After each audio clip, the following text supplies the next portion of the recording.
ছোট্ট বন্ধুরা, চলো আজকে গল্প শুনি পিঁপড়েরা কেন চুরি করে। পিঁপড়েরা আগে এমন চোর ছিল না।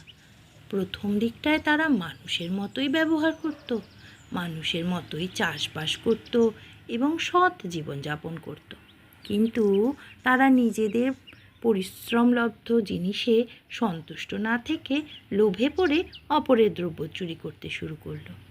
দেবতা জিউস তাদের এই মতিগতি দেখে তাদেরকে আমরা যেমন ছোট ছোট পিঁপড়ে দেখি সেই কীটে পরিণত করলেন। পিঁপড়েদের দেহ পাল্টে গেল, তবু তাদের স্বভাবের কোনো পরিবর্তন হলো না।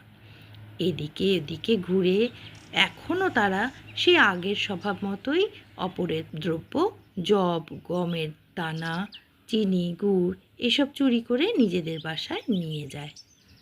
এই গল্পটা থেকে কী শিখলে? দুর্জনদের যতই শাস্তি দাও তারা কিন্তু বদলায় না। কিন্তু এটাও জানবে পিঁপড়েদের থেকে আমাদের অনেক কিছু শেখার আছে। সেটা নিয়ে পরের দিন একটা গল্প বলবো। তাহলে আজ যাই, তোমরা সবাই ভালো থেকো আর এই চ্যানেলটাকে সাবস্ক্রাইব করে রেখো। আমি এমন আরও অনেক গল্প তোমাদেরকে শোনাবো।